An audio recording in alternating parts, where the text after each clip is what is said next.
"Merry Christmas," Dad said twins to the millionaire. He fainted after reading their letter. Snowflakes danced beneath the twinkling lights of Regent Street as Charles Hartman strode purposefully through the Christmas Eve crowd. His Armani coat and polished demeanor stood in sharp contrast to the festive joy surrounding him. At 55, the millionaire hotel magnate had long since forgotten the magic of the season, his world reduced to profit margins and business calls. "I don't care if it's Christmas," he barked into his phone, barely noticing two small figures approaching through the snow. Close the deal now. The girls couldn't have been more than 9, identical as reflections, their brown hair framing pale faces beneath worn winter hats. Their large blue eyes sparkled with a mixture of hope and fear. "Merry Christmas, Dad," they said in unison, extending a simple white envelope. Charles, still engrossed in his call, took the envelope automatically. His brain vaguely registered the words Dad and Christmas, but he dismissed them as just another holiday plea for charity. London was full of those this time of year. "But look, I have to go. Some street kids," he muttered into the phone, slipping it into his pocket. It was then that his eyes truly focused on the girls. For a fleeting moment, something in their gaze unsettled him, a distant echo of familiarity he couldn't name. And their blue eyes, so much like his own, seemed to pierce through his carefully constructed walls. "What do you want?" he asked gruffly, hand already searching for loose change. But the girls had vanished, swallowed by the festive crowd. Charles stood still, confused, the envelope forgotten in his gloved hand. For a moment he felt an odd sense of loss, as if something precious had slipped through his fingers. The envelope would lay untouched in his coat pocket for hours, its contents waiting to shatter his carefully ordered world. As Charles resumed his path toward his office tower, he didn't notice the sad eyes following him, Sophie and Clara, the twins he didn't know he had, watching their father disappear into the crowd. They hugged each other, seeking comfort in their shared disappointment. "He'll read it, won't he?" Sophie asked, her voice trembling slightly. Clara squeezed her sister's hand. "Mum said he has a good heart. Remember? We just need to have faith." Neither the girls nor Charles could have known how that brief encounter would change everything. The fate of 3 lives had just intersected, and nothing would ever be the same. Charles Hartman's penthouse occupied the top floor of London's most prestigious skyscraper, its floor-to-ceiling windows offering a panoramic view of the city he'd conquered. That Christmas Eve night he threw his coat over a custom Italian leather chair, the forgotten envelope falling silently to the marble floor. Pouring himself a glass of 30-year-old scotch, he gazed at the glittering metropolis below, a kingdom built on relentless ambition and calculated decisions. The space around him reflected his philosophy, minimalist, expensive, and utterly devoid of personal touches. No family photos graced the walls, no holiday decorations softened the stark modern lines. Instead, awards and magazine covers featuring his success story served as artwork, testament to 20 years of single-minded dedication to empire building. His phone buzzed again, another deal requiring attention. Charles smiled, the familiar thrill of business coursing through him. This was his Christmas tradition, working while others celebrated, acquiring properties while competitors slept. His executive assistant had long since stopped asking if he wanted to join holiday gatherings or take time off. Charles Hartman didn't do holidays, didn't do family, didn't do sentiment. Yet something felt different tonight. The encounter with those girls on Regent Street had left an unsettling echo in his mind. There was something about their eyes that nagged at him. Charles shook his head, pushing the thought away. He had built his success on ignoring such distractions, on maintaining absolute focus. His private elevator opened, revealing Jessica Chen, his chief financial officer, clutching urgent papers. "The Singapore deal needs immediate attention," she announced, not bothering with holiday pleasantries. This was why he valued her. She understood business came first. "Their board is wavering. We need to increase our offer or risk losing the Marquis Hotel chain." Charles nodded, already calculating numbers in his head. This was his element, where he felt most alive. Prepare the documents. We'll add 15% to the original offer, but restructure the terms to recoup it in the first year of operation. He moved to his desk, a massive slab of black marble, and began reviewing figures.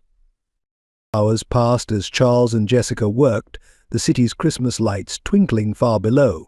His phone occasionally buzzed with messages from other wealthy acquaintances, invitations to exclusive holiday parties he would never attend. Charles had learned early that emotional attachments were liabilities. His own parents' messy divorce had taught him that lesson well. As midnight approached, Jessica finally departed, leaving Charles alone in his pristine fortress. The silence that followed should have been comfortable. It was his normal, after all. Instead, it felt heavier tonight, more noticeable. His gaze drifted to the coat draped over the chair, to the white envelope barely visible beneath its folds. For the first time in years, Charles felt something he couldn't quite name. Not quite loneliness, he'd mastered that emotion long ago. Not quite regret, his success justified every sacrifice. No, this was something different, something that made his vast empire feel suddenly hollow, like a stage set missing its principal actors. The clock struck midnight, marking the arrival of Christmas Day. Charles Hartman, the man who owned 17 luxury hotels across 3 continents, who could buy and sell companies over breakfast, stood alone in his penthouse, holding a glass of expensive scotch that had lost its taste. Little did he know, the contents of that forgotten envelope were about to force him to reassess everything he'd ever valued. In a modest 2-bedroom apartment on the outskirts of London, Sophie and Clara returned from their mission on Regent Street, their small shoulders heavy with disappointment. The building, with its crumbling brick facade and temperamental heating, stood worlds apart from their father's gleaming skyscraper, yet it held something his penthouse lacked: the warmth of home and community. Their mother Emma's presence lingered everywhere, though she had been gone 6 months. Her favorite teacup still sat on the kitchen shelf, her handwritten recipes tucked carefully in a drawer, her gentle spirit preserved in every corner. The girls had learned early to cherish these small tokens, to find richness in memories when material wealth was scarce. Emma had worked 3 jobs to keep them afloat, waitressing at the local diner, teaching piano to neighborhood children when her health permitted, and taking on evening cleaning shifts at offices. Despite the constant struggle, she had created a world of magic for her daughters. When the electricity was cut off, she turned it into an adventure, transforming their living room into a campsite with blanket forts and storytelling by candlelight. When they couldn't afford new clothes, she taught them to see beauty in making do, turning old curtains into princess dresses for their imaginative plays. The neighborhood had become their extended family. Mrs. Martinez from the corner store often slipped extra fruit into their grocery bags, claiming they were too ripe to sell anyway, Mr. Thompson, the retired music teacher next door, gave the girls violin lessons in exchange for help tending his window box garden. Even stern Mrs. Wilson from the 4th floor, who complained about everything, regularly appeared with leftover soup that somehow always matched the girls' favorite recipes. Today the twins climbed the creaking stairs to their 5th floor apartment, their footsteps echoing in the narrow stairwell. The elevator had been broken for months, but they hardly noticed any more. Outside their door, they found a covered plate, Mrs. Rodriguez's tamales, still warm, with a note for my brave girls. Come down later and tell me how it went.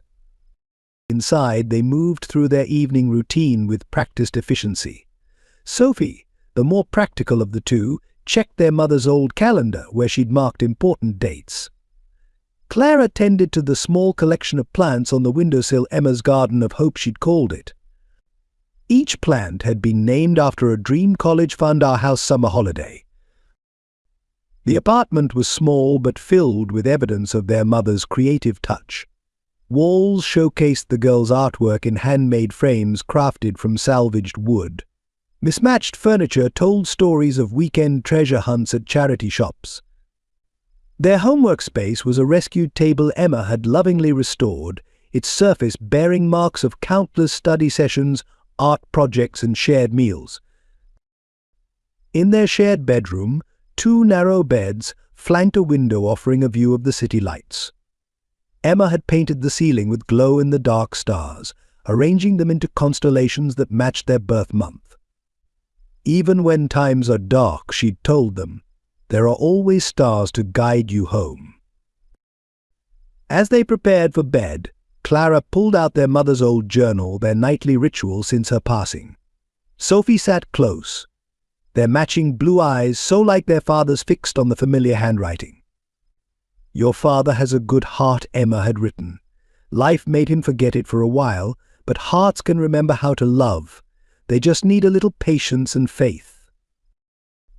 The girls snuggled under their worn but clean blankets, another testament to their mother's dignity in hardship. Through the thin walls, they could hear their neighbors' lives, Mr. Lee's evening news, the Garcia twins practicing their dance routine, baby Rose crying next door. These sounds, far from intrusive, formed a comfort blanket of community around them. "Do you think he'll read it tonight?" Clara whispered into the darkness. "Mum always said Christmas is when hearts are most ready to remember," Sophie replied, reaching across the gap between their beds to hold her sister's hand. Mrs. Elizabeth Harris lived in a modest ground-floor apartment across from the twins, her windows always glowing with warm light. To casual observers, she appeared to be just another kindly neighborhood grandmother, but her story intertwined deeply with Emma and the twins' lives in ways few people knew. Before retiring, she had been one of London's most respected piano teachers, her students performing at prestigious venues across Europe. Her prized possession was a rare Steinway grand piano, passed down through 3 generations. The instrument had occupied pride of place in her former Victorian home in Notting Hill, where she had taught for over 4 decades. The first time Emma brought 5-year-old Sophie and Clara to her door, Mrs. Harris recognized something in their eyes, the same hunger for music she'd seen in countless gifted students. Emma could only afford 1 lesson per month, splitting the hour between both girls. But Mrs. Harris saw beyond the financial constraints, recognizing a deeper need for stability and guidance in their lives. When Emma's illness first manifested, Mrs. Harris made a decision that would change everything. Without telling anyone, she sold her beloved Victorian home and the precious Steinway. The proceeds went anonymously to Emma's medical treatment through a complex arrangement with the hospital's social worker. She moved to this working-class neighborhood, bringing only her mother's upright piano and a lifetime of memories. "Music isn't just about playing notes," she would tell the twins during their now daily lessons, which had mysteriously become free of charge. "It's about finding harmony in life's discordant moments." The girls never knew that their beloved teacher had sacrificed her life's treasures for their mother's care.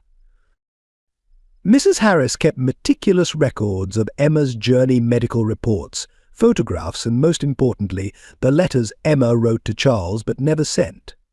She safeguarded these documents along with Emma's final letter, understanding they might one day become crucial to the twins' future. In her small apartment, surrounded by faded sheet music and old photographs, Mrs. Harris maintained a careful watch over the girls. She noted how Sophie's protective instincts mirrored her father's business acumen, how Clara's artistic sensitivity reflected her mother's creative spirit. Every day she observed their resilience, their kindness, their unwavering bond, qualities that would eventually touch even their father's hardened heart. The neighborhood respected Mrs. Harris's quiet authority. When she spoke, people listened. Her presence at community meetings carried weight. Her recommendations for helping struggling families were always heeded.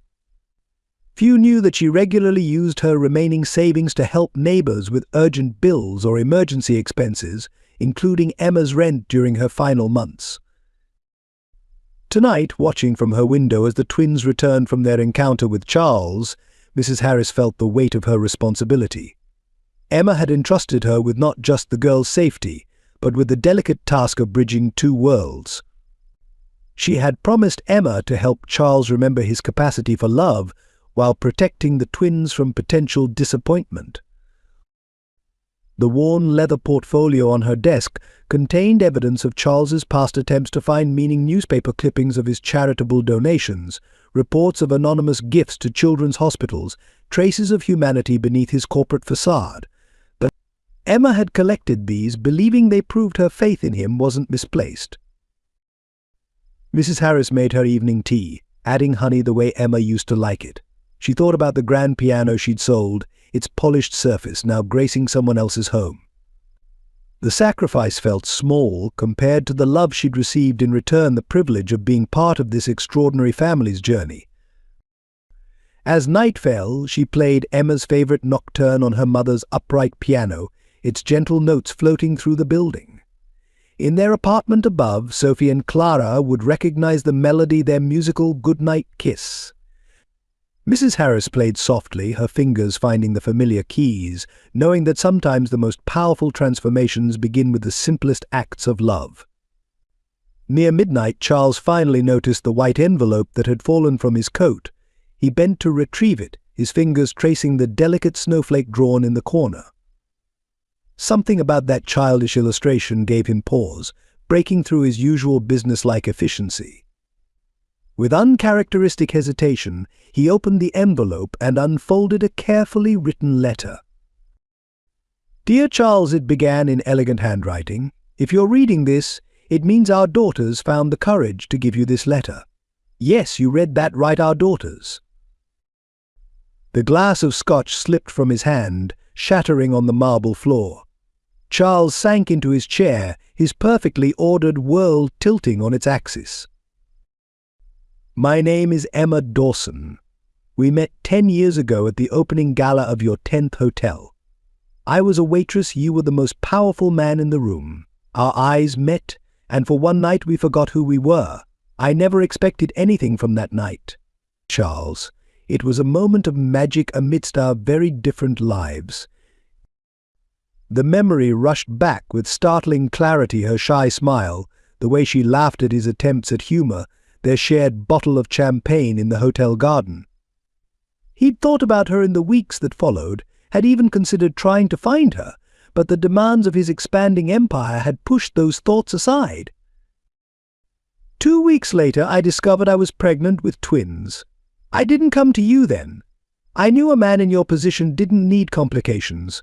The gossip columns were full of stories about your latest acquisition, your plans for international expansion. I decided to raise our daughters alone, with all the love I could give them. Charles's hands began to tremble. The letter blurred before his eyes as he read about Sophie and Clara, their first steps, their love of music, their remarkable bond. Emma's words painted a picture of two extraordinary girls who shared his eyes and determination. "If this letter has reached you, Charles, it's because I'm no longer here. The illness consuming me won't leave me much more time. My last wish is for our daughters to have a chance to know their father." The weight of those words crushed him. Emma was gone. He hadn't known, hadn't been there, hadn't helped. "I ask for nothing more than a look, Charles. A moment for you to see what I see every day, two extraordinary girls, intelligent and full of love to give. They are the best of both of us. Sophie has your drive, your sharp mind. Clara carries your creative spirit. Though you may have forgotten that part of yourself." His chest tightened as he remembered his abandoned dreams of architecture, sacrificed for more practical pursuits. How did she remember that detail from their one night together? "I know it's a lot to take in. I know it could change your life. But I believe deep in my heart that you have kindness within you. I saw it that night all those years ago when you spoke about building homes, not just hotels, about creating spaces where people could find belonging." Memories flooded back, dreams he'd buried beneath spreadsheets and profit margins. Dreams of building something meaningful, not just successful. "The girls are staying with Mrs. Harris, a kind soul who promised to care for them. You can find them at Café Lumière on Baker Street every day at 3 p.m. They'll wait there until New Year's.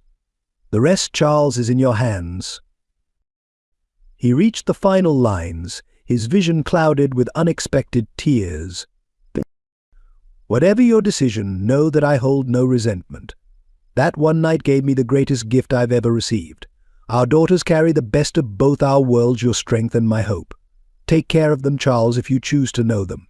With love and faith, Emma." The letter slipped from his trembling fingers. Charles Hartman, the man who controlled billion-dollar deals without blinking, found himself overwhelmed by emotions he'd long since buried. Daughters. He had daughters.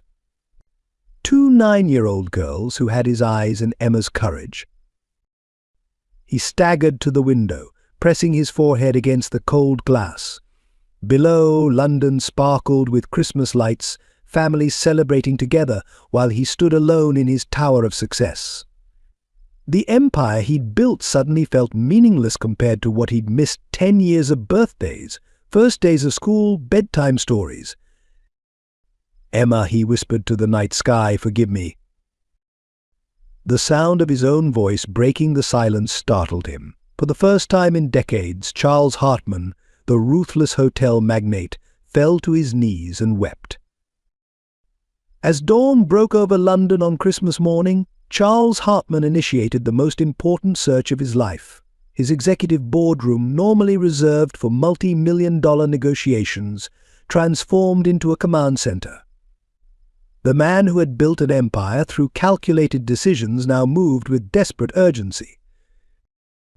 "I need every available resource directed to this search," he instructed his hastily assembled crisis team. "Contact every private investigator in London. Check hospital records, school registrations, anything that might lead us to them." His voice, usually commanding, carried an unfamiliar edge of vulnerability. Jessica Chen, his CFO, exchanged concerned glances with other executives. "Charles," she ventured carefully, "perhaps we should consider how this might impact the company's image. The media will." "I don't care about the company's image," Charles interrupted, his tone brooking no argument. "These are my daughters.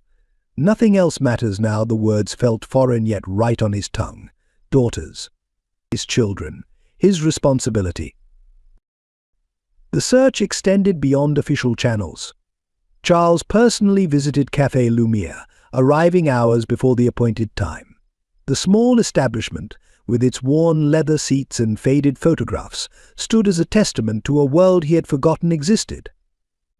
The elderly owner recognized the girls from his description but offered only a guarded response. "Those sweet children? Yes, they come here sometimes. But why would a man like you be looking for them?" The owner's protective tone spoke volumes about the community's attitude toward wealthy outsiders. As Charles expanded his search into the surrounding neighborhoods, he encountered similar resistance. Every shopkeeper, street vendor, and local resident seemed to know Sophie and Clara, but none would provide specific information. They formed a protective barrier around the girls, viewing Charles with suspicion despite his desperate pleas. "We remember their mother," a local baker told him firmly. "Emma was one of us. She worked harder than anyone I've known, never asked for handouts. Those girls are our children now.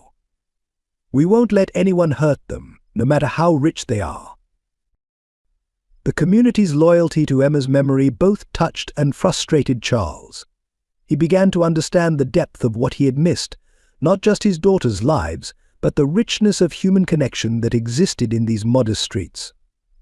His usual methods of solving problems, throwing money at them, proved ineffective here. When he offered rewards for information, doors closed more firmly. When he attempted to leverage his business connections, he met with polite but firm refusals.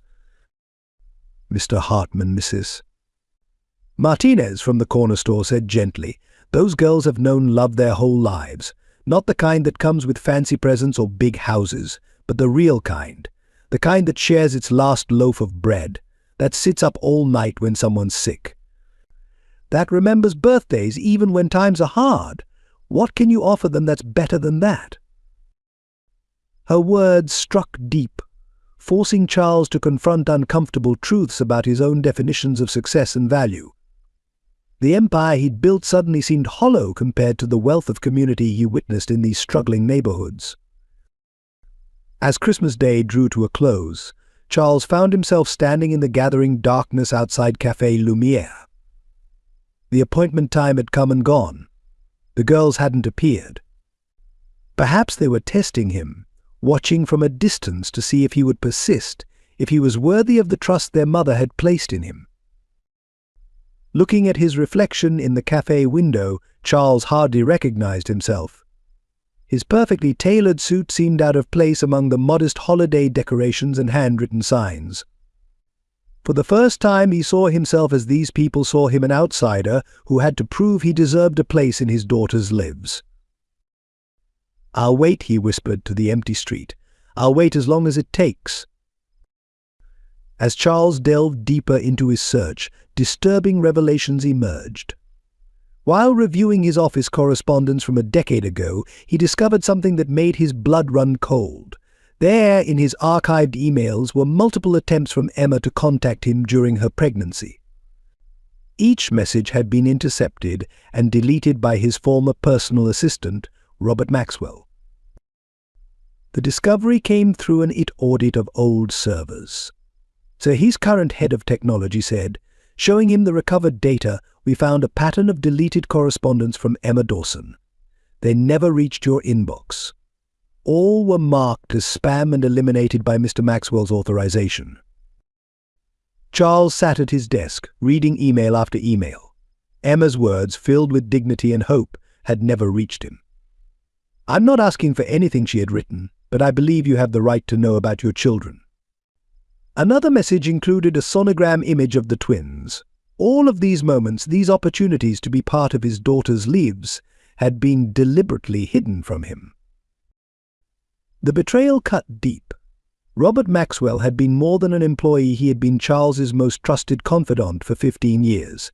Maxwell had left the company 5 years ago to start his own consulting firm, built largely on connections he'd made through Charles. When confronted at his luxurious Chelsea office, Maxwell's response was coldly pragmatic. "You were expanding into Asia at the time," he explained, straightening his designer tie. The Singapore merger was hanging by a thread.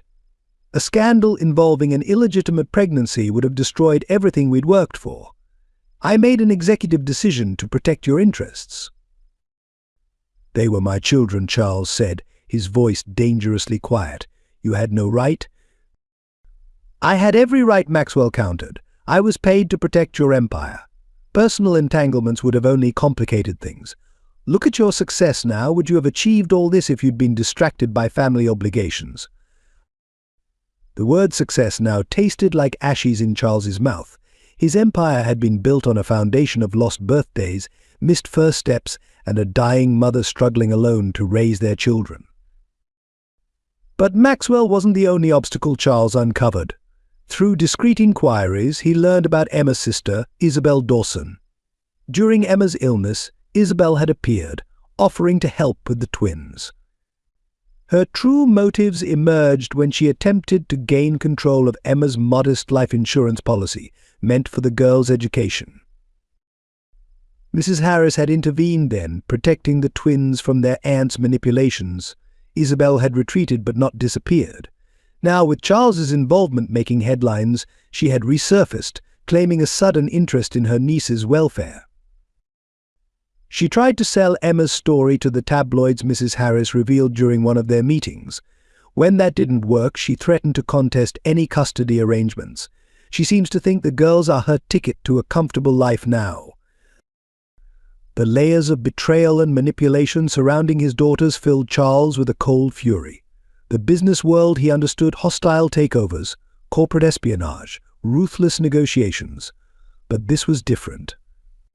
This was personal, affecting 2 innocent girls who had already lost too much. "We'll need to handle this carefully," his lawyer advised. "Isabel could make things difficult, especially given your absence from the girls' lives." Charles stood at his office window, watching the city lights below. His empire, built on others' betrayals and manipulations, now seemed to stand as a monument to everything he needed to change.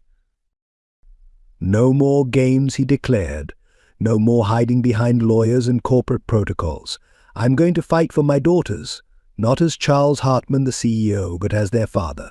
It's time to set things right. The pivotal moment came unexpectedly at London Presbyterian Hospital. Charles had been searching local medical facilities when a nurse recognized his name from the inquiries he'd been making. "Mr. Hartman?" "Clara was admitted last night with severe pneumonia." Those words sent him racing through sterile corridors, his heart pounding. He found them in the pediatric ward, Clara in a hospital bed, pale and small against white sheets, Sophie keeping vigilant watch beside her. Mrs. Harris sat in a corner, her presence both protective and evaluative. For a moment, no one spoke. The steady beeping of medical monitors filled the silence. Sophie's posture stiffened defensively, her hand tightening around her sister's. Clara's blue eyes, his eyes regarded him with a mixture of fever and uncertainty. "I read your mother's letter," Charles said softly, remaining by the doorway to give them space. "I'm so sorry I wasn't there before, but I'm here now, if you'll let me help." Sophie's response carried years of protective instinct. "We've managed fine without you. Mrs. Harris helps us, and the neighborhood." "Sophie," Clara interrupted weakly. Mom said to give him a chance. Her voice, though fragile, held a wisdom beyond her years. Charles approached slowly, noting how Sophie shifted closer to her sister. He reached into his coat and withdrew a worn envelope. "Emma's letter. Your mother saw something in me once, something I'd forgotten was there. She was right about so many things." The attending physician arrived then, clipboard in hand. His expression grew grave as he reviewed Clara's charts. "The infection is advancing. We need to start aggressive treatment immediately." "Whatever she needs," Charles said firmly. "The best specialists, private nurses." No, Sophie's voice cut through his offers. "You can't just throw money at this and fix everything." The room fell silent. Charles felt the weight of their judgment, their assumption that he would try to solve problems the only way he knew how, with his wealth. But Emma's words echoed in his memory. They need love, not luxury. He pulled a chair beside Clara's bed, deliberately placing himself at their eye level. "You're right, Sophie. Money can't fix everything. But right now Clara needs medical care, and I can help with that. Not because I'm trying to buy your trust, but because I'm your father and I want to take care of you both. Will you let me do that, at least?" Clara coughed, a harsh sound that seemed to rattle her small frame. Sophie's tough exterior cracked slightly at her sister's distress. Mrs. Harris finally spoke from her corner. "Girls, sometimes accepting help isn't weakness, it's wisdom." Over the next few days, Charles practically lived at the hospital. He learned to navigate the complex waters of fatherhood under the watchful eyes of medical staff and his daughter's protective circle. He discovered Clara loved drawing and kept her supplied with sketchbooks. He observed Sophie's dedication to her studies, bringing her homework and helping with math problems between Clara's treatments. Small breakthroughs came in quiet moments. When Clara's fever spiked one night, she clutched Charles's hand through the worst of it. During an especially long evening, Sophie fell asleep against his shoulder while reading. Each instance felt like a precious gift, a tiny step toward earning their trust. He learned their stories through careful conversation, how Emma had worked multiple jobs to support them, how the community had rallied around them during her illness, how Mrs. Harris had become their anchor in the storm of losing their mother. "Mom used to sing to us when we were sick," Clara mentioned during one fevered night. Charles, despite his notable lack of musical talent, found himself humming soft lullabies, remembering tunes his own mother had sung decades ago. The breakthrough came a week into Clara's hospitalization. Sophie, exhausted from maintaining her protective vigilance, finally broke down. "I'm scared," she whispered. "I can't lose her too." Charles gathered her into his arms, feeling her resistance crumble. "We won't lose her," he promised. "We're in this together now. All of us." For the first time, Sophie didn't pull away. Mrs. Harris, witnessing this moment, nodded slightly, a small acknowledgement that perhaps Charles Hartman was learning to be more than just a provider. He was learning to be a father. The media storm broke just as Clara was being discharged from the hospital. Hotel magnate's secret children, the scandal behind Charles Hartman's hidden heirs, screamed the morning headlines. Paparazzi gathered outside the hospital, their cameras flashing incessantly as Charles attempted to shield the girls from their intrusive lenses. The business community reacted swiftly. Charles's phone buzzed constantly with calls from board members and major shareholders, all concerned about the company's reputation. The conservative members of his board called an emergency meeting, expressing their dismay at what they termed this unfortunate situation. "The timing couldn't be worse," board chairman William Sterling declared during a tense meeting. "We're in the middle of negotiations for the European merger. Our partners are already expressing concerns about stability in leadership." His implication was clear: Charles's newfound family complications were threatening the deal. Charles stood at the head of the boardroom table, surveying the faces of people he'd once considered his closest allies. "Let me be perfectly clear," he stated, his voice carrying the authority that had built his empire. "My daughters are not a situation to be managed. They are my priority now. Any business partner who can't accept that is welcome to withdraw their investment." The elite private school where Charles had enrolled the girls proved equally challenging. Despite his substantial donation, whispers and sideways glances followed Sophie and Clara through the hallways. Parents suddenly found excuses to decline birthday party invitations. Teachers, while professional, maintained a cool distance. The situation reached a breaking point when Sophie overheard two mothers in the school parking lot. "It's obvious why he's taken them in now," one said, not bothering to lower her voice. "Tax benefits, most likely. Or perhaps their mother planned it all along, a clever trap for a wealthy man." Sophie's response was immediate and fierce. "Our mother never asked him for anything," she declared, her young voice carrying across the lot. "She worked herself sick taking care of us. You don't know anything about her." The incident spread through the school's social circles like wildfire, leading to a carefully worded email from the headmaster about maintaining the school's prestigious reputation. Charles's response was to call a parent-teacher meeting, where he addressed the gossip head-on. "My daughters have shown more grace and resilience than any of us," he told the assembled parents and staff. "They lost their mother, faced poverty, and still maintained their dignity. If that doesn't meet your prestigious standards, perhaps this isn't the right school for us." Meanwhile, in their old neighborhood, resistance took a different form. The community that had protected Sophie and Clara now viewed Charles with open suspicion. When he visited their former apartment to collect the girls' belongings, neighbors watched from doorways, their disapproval palpable. Mrs. Martinez from the corner store, who had always slipped extra treats into the girls' bags, now regarded Charles coldly. "Money doesn't make you a father," she told him bluntly. "Emma raised those girls with love and sacrifice. What do you know about either?" The media painted contrasting narratives. Some portrayed Charles as a calculating businessman using his newfound paternity for publicity. Others cast him as a redemption story, the ruthless tycoon transformed by fatherhood. Few bothered to consider the impact their speculation had on two young girls still grieving their mother. Through it all, Charles learned to navigate this new terrain with humility. He attended community events in the old neighborhood, not as a wealthy benefactor, but as a father trying to understand his daughter's world. He sat through uncomfortable conversations with Emma's friends, listening to stories of her struggle and sacrifice. "Your mother used to work late at the diner," Mr. Thompson, the elderly music teacher, told the girls while Charles listened, "but she never missed reading you a bedtime story. Sometimes she'd call from her break, reading over the phone." These moments, though painful, helped Charles understand the depth of what he'd missed and the magnitude of Emma's love. He began to recognize that winning acceptance wouldn't come through grand gestures or financial solutions, but through demonstrating genuine commitment to understanding and honoring Emma's legacy in raising their daughters.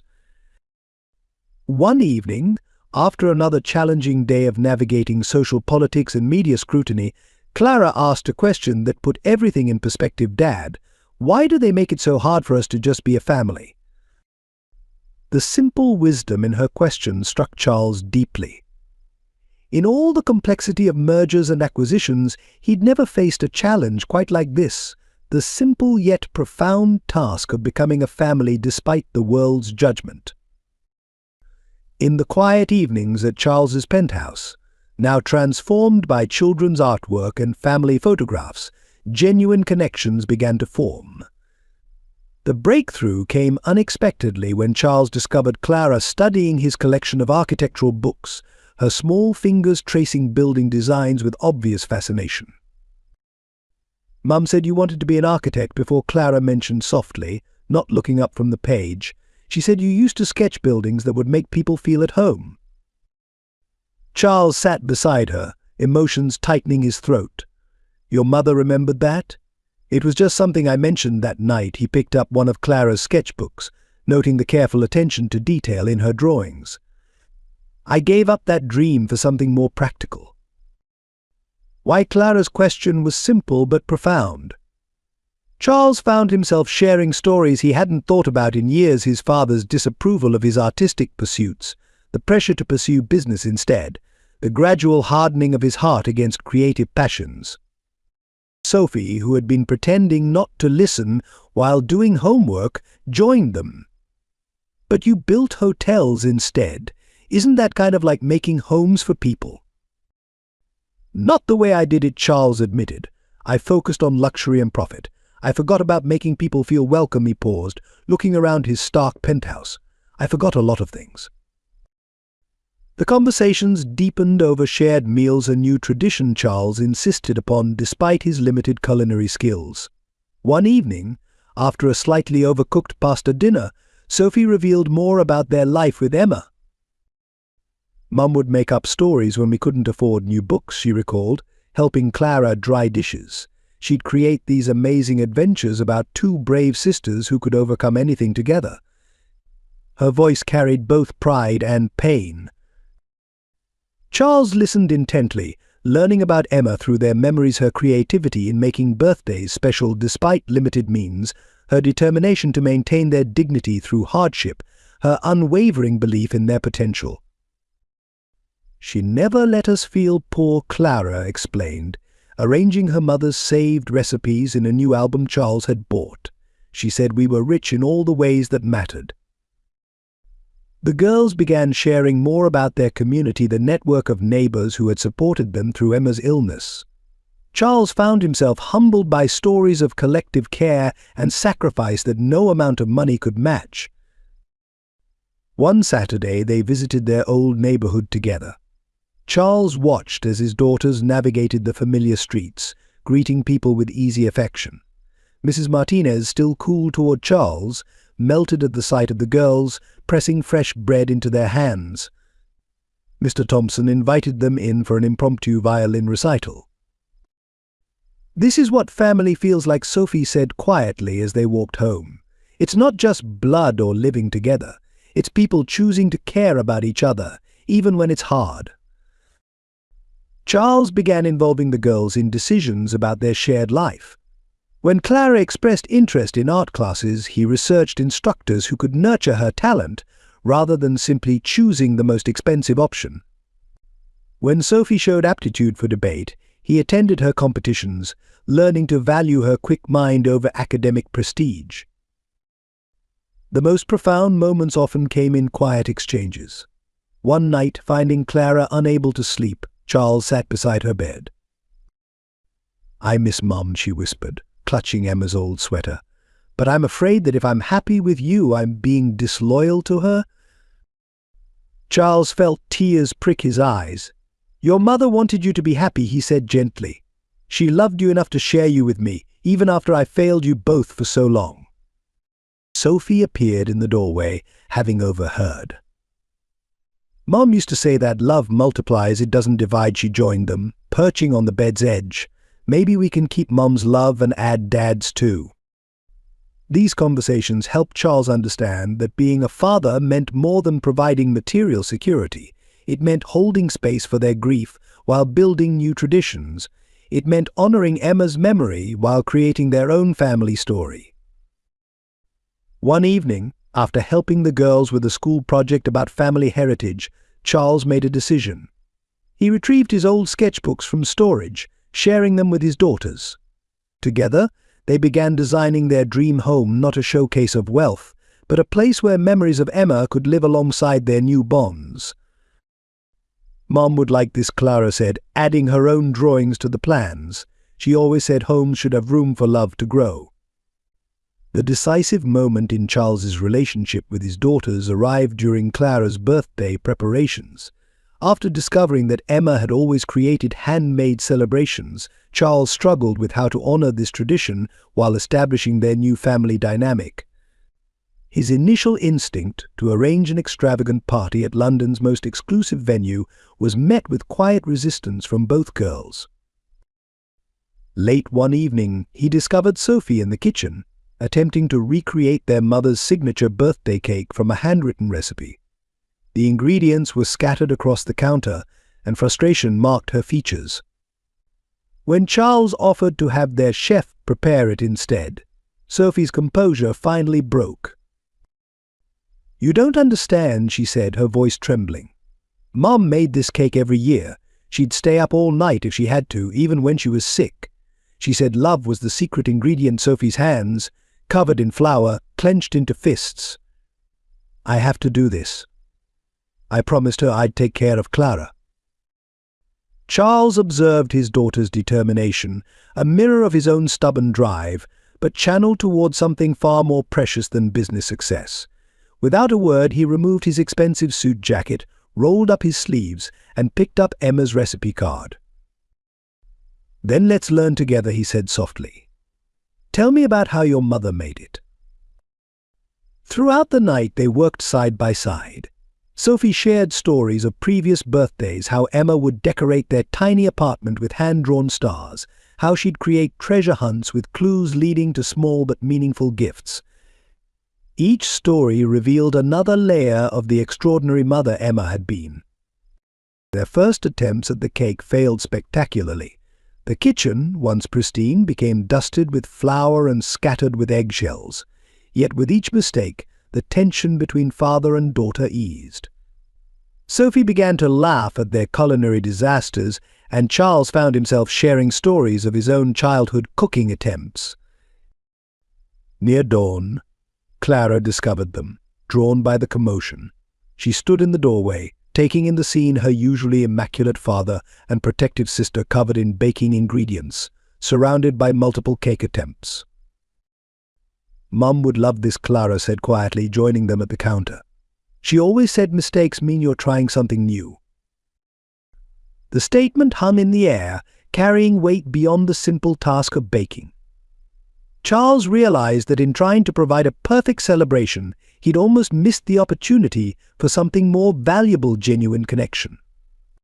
Together, they finally succeeded in creating a cake that, while not as polished as Emma's, carried its own special meaning.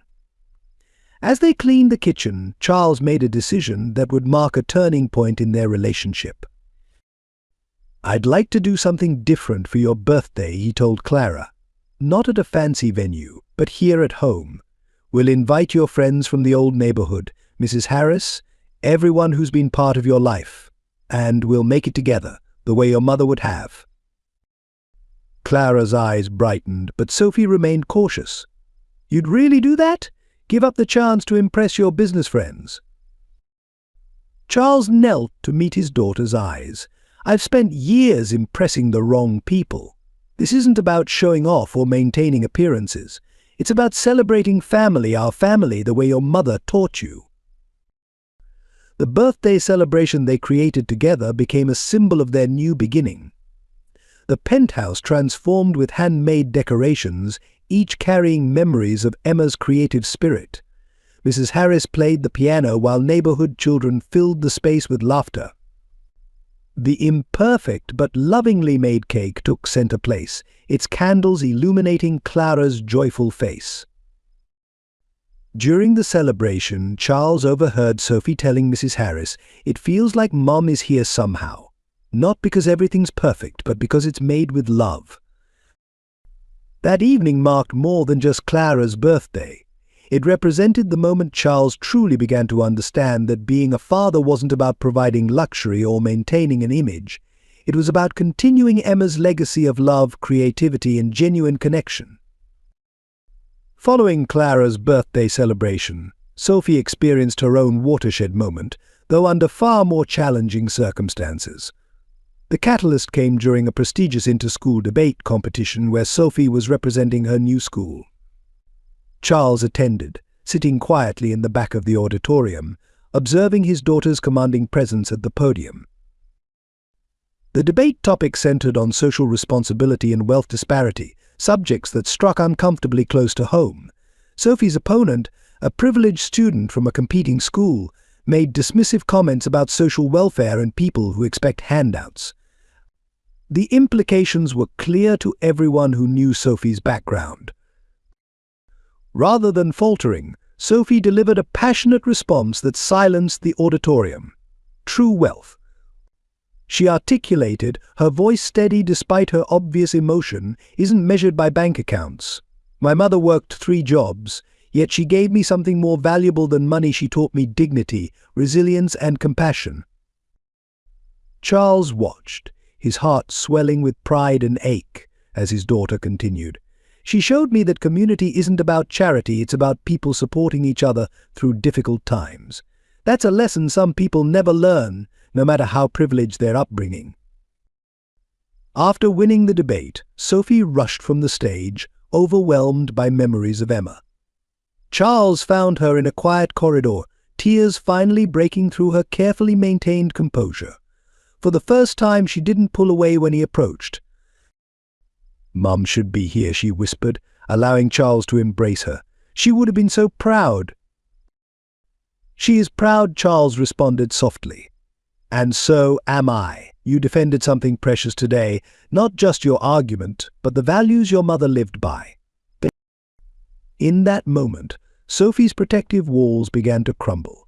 She shared memories she'd kept closely guarded, how Emma would help her prepare for school presentations, staying up late despite her exhaustion, always believing in her daughter's potential.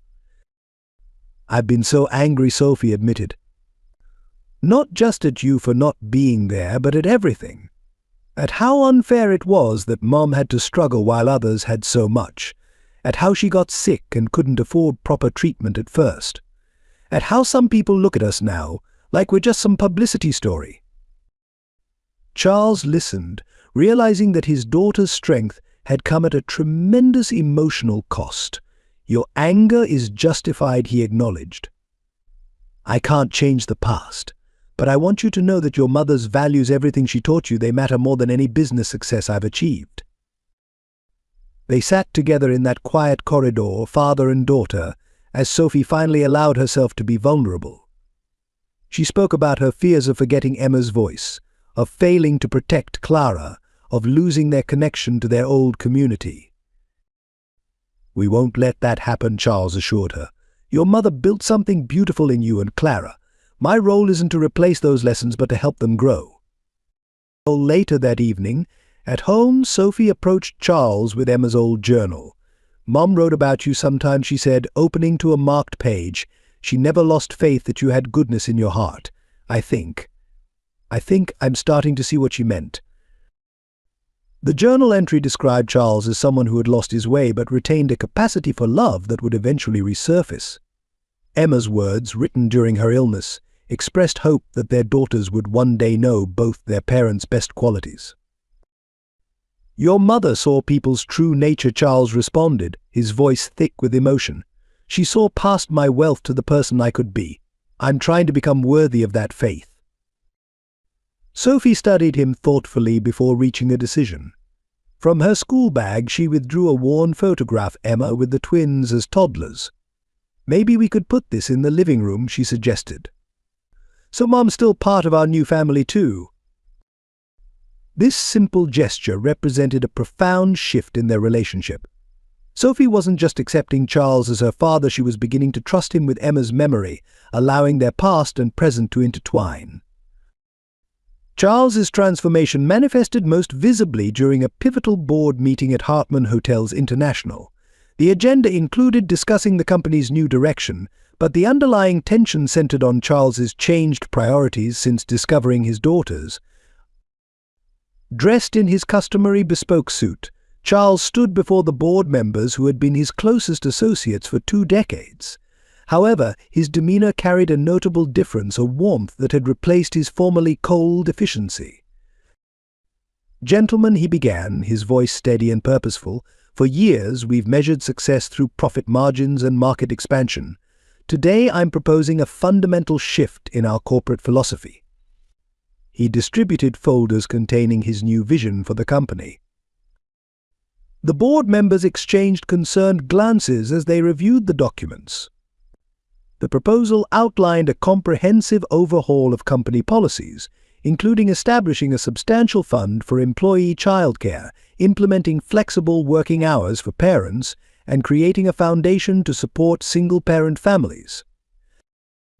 William Sterling, the lead director, voiced his opposition immediately. "Charles, while these initiatives are admirable, they would significantly impact our bottom line. Our shareholders expect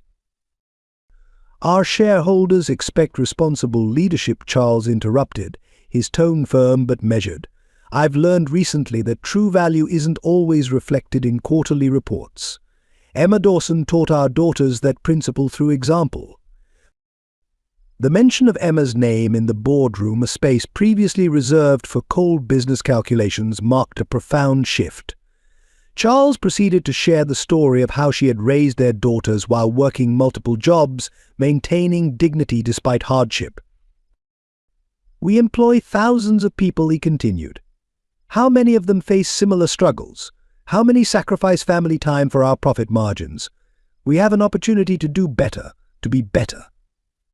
His passion for this new vision proved infectious. Even skeptical board members found themselves reconsidering their positions. The transformation of Charles Hartman from ruthless CEO to compassionate leader was becoming apparent to all. Following the meeting, Charles made an unprecedented decision.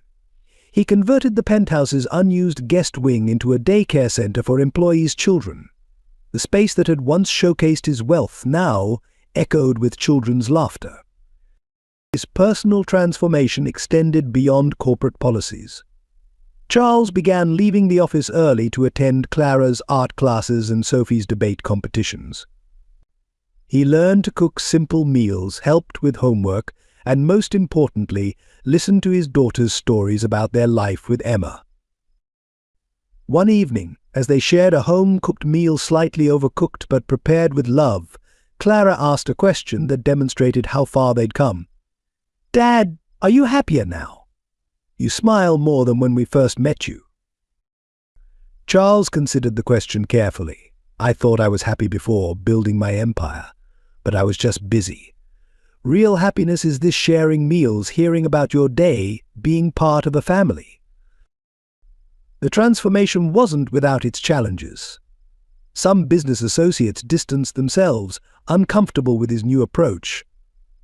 However, Charles found unexpected allies among employees who saw in him a leader who finally understood the balance between professional success and personal fulfillment. Mrs. Harris, observing these changes during her regular visits, remarked to the girls, "Your mother always said there was a good heart beneath his business exterior. She would be proud to see it shining through now." The ultimate testament to Charles's transformation came in an unexpected form, a letter from a junior employee thanking him for the new childcare center. "My daughter asked me today if Mr. Hartman was a father too," the letter read. "I told her yes, and that becoming a father had taught him to see the world through new eyes." Reading this letter in his office, surrounded by family photos that had replaced his walls of awards, Charles realized that Emma had given him more than daughters. She had given him the chance to become the man she had always believed he could be. The legal challenge arrived in the form of a certified letter delivered to Charles's office on a crisp autumn morning. Isabel Dawson, Emma's sister, had filed a petition for custody of Sophie and Clara, citing Charles's historical negligence and unsuitability as a parent. The document, filled with legal terminology, essentially painted him as an opportunistic businessman using his newfound daughters for public relations purposes. Charles immediately convened an emergency meeting with his legal team in his private conference room. James Morrison, his longtime corporate attorney, reviewed the documents with growing concern. Isabel's petition raises several compelling points from a legal perspective, Morrison explained. Your absence during their formative years, the sudden involvement following media attention, and your lack of prior commitment to their welfare. She's crafted a narrative that could resonate with the court. The situation intensified when Isabel launched a coordinated media campaign. Articles began appearing in prominent newspapers, featuring interviews with former neighbors who questioned Charles's motives. Where was he when Emma was struggling to pay medical bills, one headline demanded. Another article detailed Emma's final months, emphasizing Charles's absence during their most challenging times. Charles's immediate instinct was to respond with the full force of his legal resources. However, a conversation with Mrs. Harris changed his approach. The girls don't need another public battle, she counseled. They've already lost their mother. They need stability, not headlines. Taking this wisdom to heart, Charles made an unprecedented decision. Rather than mounting an aggressive legal defense, he requested a private meeting with the family court judge, accompanied only by the girls' court-appointed advocate. In the judge's chambers, he presented not legal arguments but evidence of his transformation: photographs of family dinners, Clara's artwork proudly displayed in his office, Sophie's debate competition medals. Your Honor, Charles addressed the judge, I cannot change my past absence, but I can demonstrate my commitment to their future. I'm not asking for custody because of legal rights, but because Sophie and Clara have become the center of my world. The judge, a veteran of family court cases, posed a critical question, Mr. Hartman. What would you do if maintaining custody meant choosing between your daughters and your business empire? Without hesitation, Charles removed his signature watch, a symbol of his corporate success, and placed it on the judge's desk. I've already made that choice. Every business decision now starts with one question: how will this affect my daughters?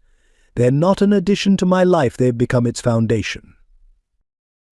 The legal proceedings took an unexpected turn when Sophie and Clara insisted on addressing the court. Despite concerns about subjecting them to such stress, both girls demonstrated remarkable resilience. Sophie spoke first, her voice clear and steady.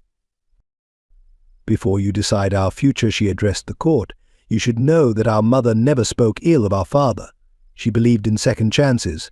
We've seen Dad change, not just in big ways that everyone can see, but in small moments that matter more. Clara followed, clutching a sketchbook. I drew this, she said, showing a picture of their evolving family: Charles, the twins, and a softly drawn figure of Emma watching over them. Mom always said family isn't about being perfect, it's about growing together. The proceedings also revealed uncomfortable truths about Isabel's motivations. Financial records showed her previous attempts to access Emma's modest life insurance policy, which had been designated for the girls' education. Former neighbors testified about her absence during Emma's illness, appearing only after learning of Charles's involvement. Throughout the legal battle, Charles maintained his focus on protecting his daughters from additional trauma. He arranged for them to continue their regular activities, ensuring their lives remained as normal as possible. When reporters attempted to approach them at school, he worked with the administration to enhance security while keeping the measures discreet.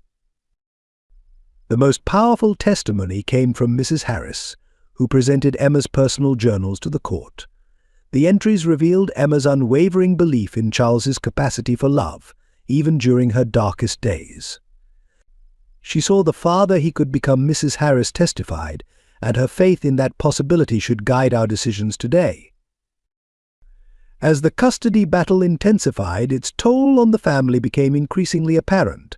Clara's health, always delicate since her bout with pneumonia, began to deteriorate under the stress. One evening, during dinner, she collapsed suddenly, her breathing labored and face pale. The rush to the emergency room that followed revealed the depth of their family bond. Sophie refused to leave her sister's side, maintaining her protective vigil even as exhaustion crept in. Charles, watching his daughters through the hospital room window, felt a fear deeper than any business crisis had ever provoked. Her immune system is compromised by stress, the doctor explained privately. The emotional strain is affecting her physical recovery. The medical recommendation was clear: Clara needed stability, peace and minimal exposure to anxiety-inducing situations. Meanwhile, Charles's business empire showed signs of strain. Major investors began withdrawing, concerned about his divided attention. The Singapore merger, worth billions, collapsed when partners questioned his commitment to future expansion. Share prices dropped precipitously, prompting emergency board meetings. "You're destroying everything we've built," William Sterling confronted him in his office.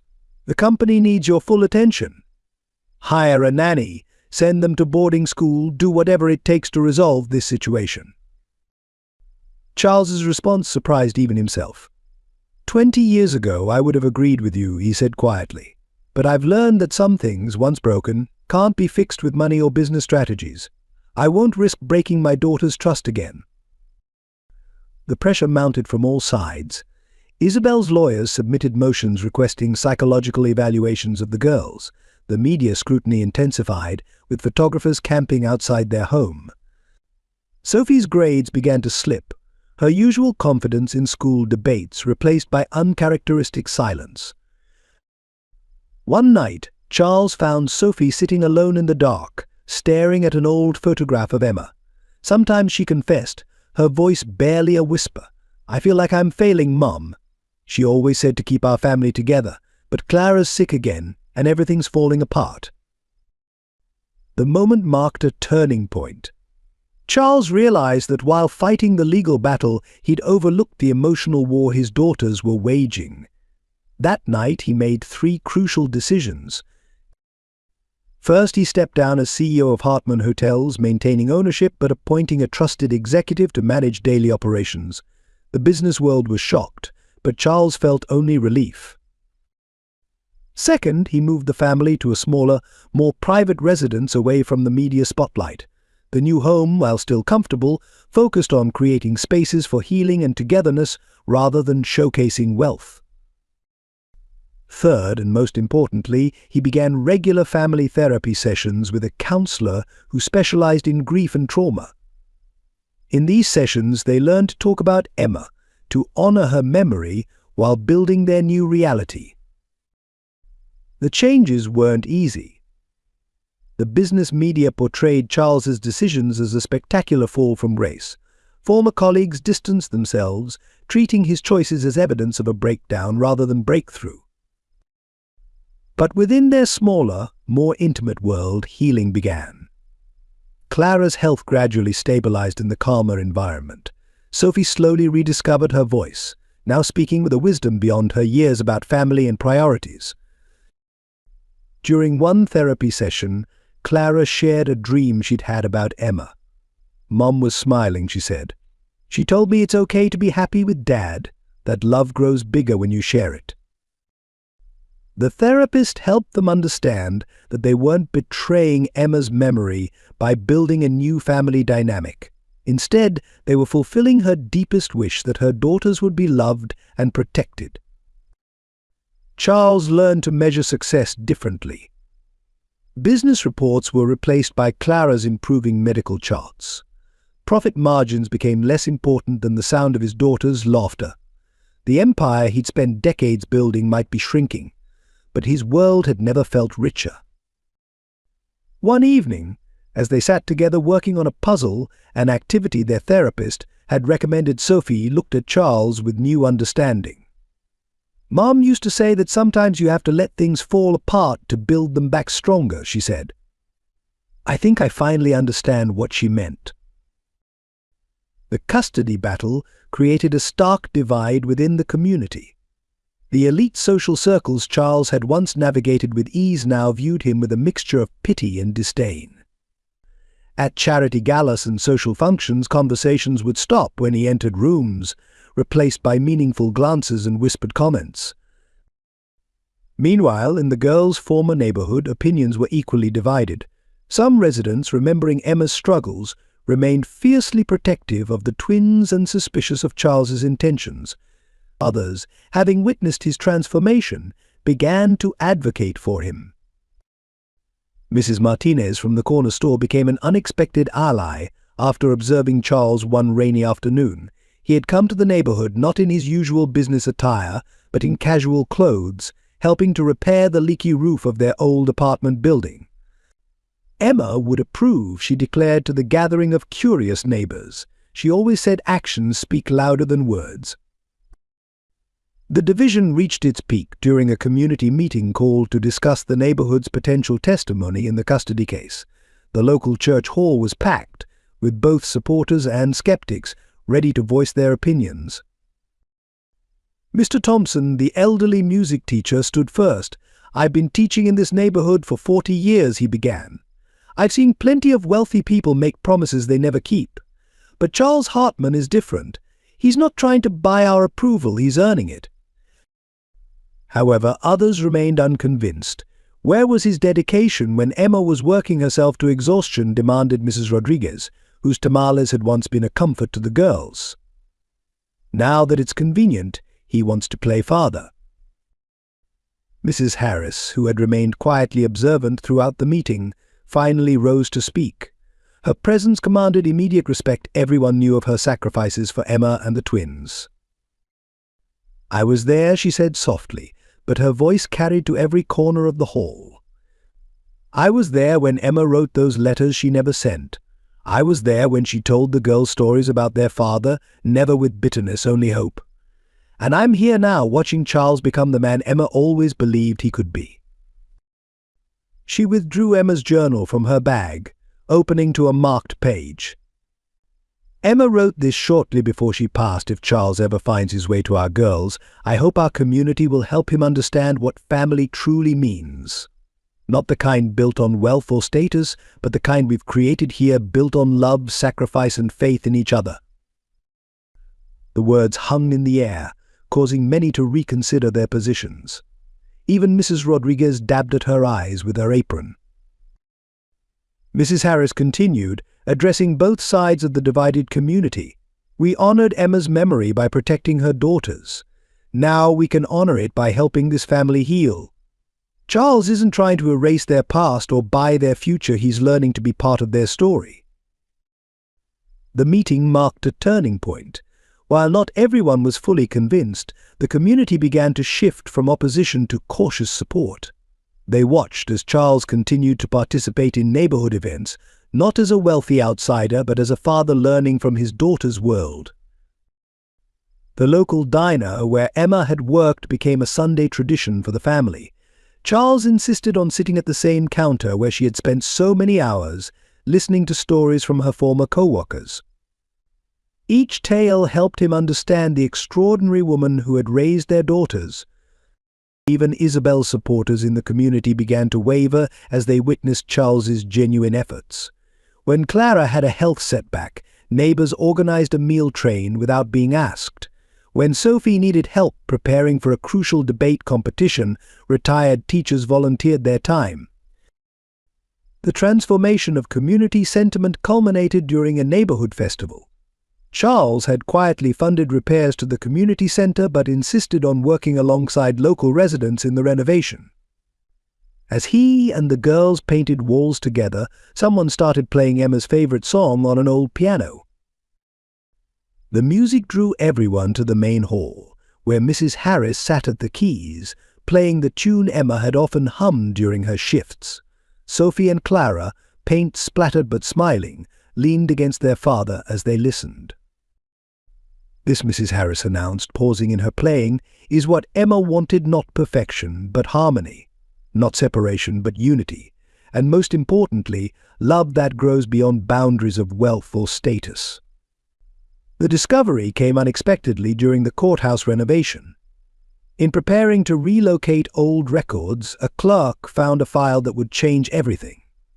Inside were dozens of certified letters, all from Emma Dawson, dated throughout her pregnancy and the early years of the twins' lives. Each had been sent to Charles's office, and each had been returned unopened. When the clerk contacted Charles's legal team, the impact was immediate. The letters revealed a devastating pattern. Emma had consistently tried to reach Charles, not asking for money or support, but simply wanting him to know about his daughters. Each attempt had been systematically blocked by Robert Maxwell, Charles's former assistant. Charles received the news in his study, surrounded by recent photographs of the girls. As he read through Emma's letters chronologically, the full weight of Maxwell's betrayal became clear. The first letter, dated just weeks after their night together, was filled with gentle hope. "Dear Charles, I'm not sure how to begin this letter, but I believe in honesty. Our night together created something unexpected and beautiful. I'm carrying our child, or as I've just learned, our children. Twins. I don't expect anything from you, but I believe you have the right to know." Subsequent letters documented the pregnancy's progress, including ultrasound photos and small details about the developing twins. Emma's voice, clear and dignified throughout, never demanded or accused. Instead, she shared moments Charles had missed. Sophie took her first steps today straight into Clara's arms. "They have your determination, Charles." Clara fell twice learning to walk but kept trying until she reached her sister. "They support each other in ways that remind me of what you told me about wanting to build something meaningful." The most heartbreaking letters came from Emma's final months. Despite her illness, her concern remained focused on the girls' future. "I don't have much time left, Charles, if you're reading this. Please know I never told the girls anything but good things about you. I believe the man I met that night, the one who spoke about creating spaces where people feel valued and safe, is still there. Our daughters carry that same capacity for kindness." As Charles read, Sophie and Clara sat quietly beside him, their own emotions complex and raw. Sophie, always the more analytical one, focused on the dates and details, building a timeline of their mother's efforts. Clara traced her fingers over Emma's handwriting, finding comfort in these newfound pieces of their mother's heart. The truth about Maxwell's interference emerged through attached interoffice memos and emails. He had orchestrated an elaborate system of interference, marking Emma's letters as potential legal threats and routing them through a special screening process. His carefully worded notes revealed a cold calculation about maintaining the company's trajectory without personal complications. The most damning evidence was a memo written just after Emma's first hospital admission. "Ms. Dawson's medical situation, while unfortunate, provides an opportunity to permanently resolve this matter. Recommend continuing policy of non-engagement." Charles's hands shook with fury as he read Maxwell's clinical dismissal of Emma's suffering, but it was his daughter's reactions that truly broke his heart. "She never gave up on you," Clara whispered, holding a letter where Emma had described teaching them to play piano. "Even when she was sick, she believed you'd find us someday." Sophie, who had maintained her protective skepticism longest, found herself re-evaluating everything. "Mom wasn't just protecting us from feeling abandoned," she realized. "She was protecting your memory too, giving us the chance to know you without bitterness." Mrs. Harris, present for this revelation, shared her own piece of the story. She produced a small box containing unsent letters Emma had written during her final weeks, too weak to post them. These letters, raw with emotion but still full of hope, revealed Emma's deepest wishes for her daughters. "I dream of a day when they'll know both sides of their heritage, my lessons about finding richness in simple moments, and Charles's vision for building something lasting. Together, these gifts could help them create something extraordinary." The discovery of these letters transformed their understanding of their shared past. Emma emerged not as a victim of circumstance but as an architect of hope, carefully laying the groundwork for a future she wouldn't see but deeply believed in. The truth about Mrs. Harris emerged during a quiet Sunday afternoon at her modest apartment. Clara had been practicing piano on the old upright when she noticed something unusual about the instrument. Hidden behind the music rack was a small brass plaque, First Prize Elizabeth Harris, Royal Academy of Music, 1965. Mrs. Harris Clara called out, her finger tracing the engraving, "I didn't know you went to the Royal Academy." The elderly woman paused in her tea preparation, a shadow of old memories crossing her face. Sophie and Charles, who had been reviewing sheet music, looked up with interest. "There's quite a bit you don't know about me," Mrs. Harris said softly. She crossed to an old cedar chest and withdrew a weathered leather portfolio. Inside were yellowed newspaper clippings, concert programs, and photographs of a younger Elizabeth Harris performing at prestigious venues across Europe. "Before I was your neighborhood piano teacher, I was the principal pianist for the London Symphony Orchestra," she explained, showing them a photograph of herself at Royal Albert Hall. "This upright piano is all that remains of that life." Charles studied the articles with growing amazement. "But your Victorian house in Notting Hill, your Steinway grand piano, what happened to them?" Mrs. Harris's eyes met his with quiet dignity. "Emma happened," she said simply. "Some things are worth more than possessions or prestige."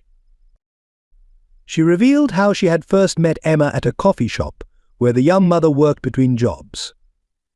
Emma had mentioned wanting piano lessons for the twins but being unable to afford them. Something in the young woman's determination had touched Mrs. Harris's heart. When Emma became ill, Mrs. Harris continued, her voice steady despite the emotion in her eyes, the doctors said she needed specialized treatment that her insurance wouldn't cover. The Victorian house had been in my family for generations, and the Steinway was my most precious possession. But Emma's life was worth more.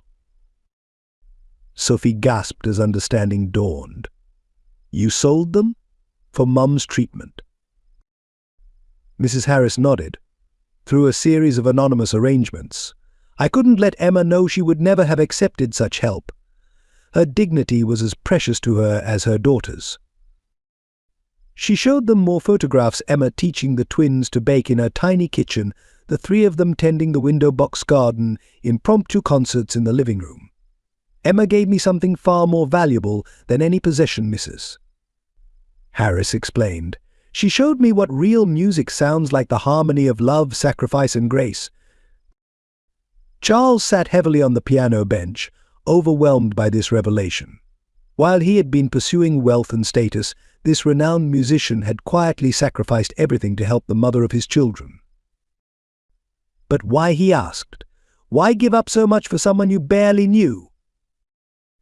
Mrs. Harris smiled gently. "Because Emma believed in the music of life, not the grand performances that earn applause, but the quiet melodies of daily kindness. She taught me that the most beautiful compositions are written in acts of love." Clara moved to the piano, her fingers finding the keys of a simple tune Emma had loved. "Is this why you always played this song when Mum was sad?" "Yes," Mrs. Harris answered. "Music has the power to heal hearts and bridge worlds." Emma understood that. She believed that someday it would help bring her family together. She revealed one final secret, a recording of Emma singing lullabies to the twins, captured on an old tape recorder during their early piano lessons. "I'd been waiting for the right moment to share this," she said, watching tears fill the girls' eyes at the sound of their mother's voice. The afternoon stretched into evening as Mrs. Harris shared more stories about Emma and the twins' early years. Each revelation painted a richer picture of the extraordinary woman who had touched so many lives. "Your mother was my finest student," Mrs. Harris concluded, though she never played a note. "She taught me that true artistry lies not in technical perfection, but in the courage to give your whole heart to what matters most."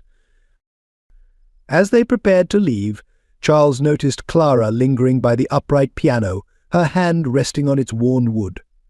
"This piano heard Mum's voice," she said softly. "It's like having another piece of her." Mrs. Harris smiled. "Music never truly dies, dear one. It lives in the hearts of those who choose to hear it. Your mother's song continues through you both." The true cost of love became apparent when Charles received the ultimatum from his board of directors. The emergency meeting was called following news that several major shareholders were threatening to withdraw their investments unless Charles resolved his family situation. "It's simple," William Sterling declared, his voice echoing through the boardroom. "Either you return your full attention to the company, or will be forced to initiate a vote of no confidence. The choice is yours, your business empire or this family experiment." Charles sat at the head of the table, surrounded by faces he'd known for decades. The choice before him would have been unthinkable just months ago. Now, looking at the framed photograph on his desk, Sophie and Clara laughing during their weekend baking attempt, the decision was surprisingly easy. "Gentlemen," he said, rising from his chair, "for years I thought success was measured by the size of our portfolios. Emma taught our daughters a different kind of accounting, one where love and loyalty are the true measure of wealth." He removed his company pin, placing it deliberately on the polished table. "I choose my daughters."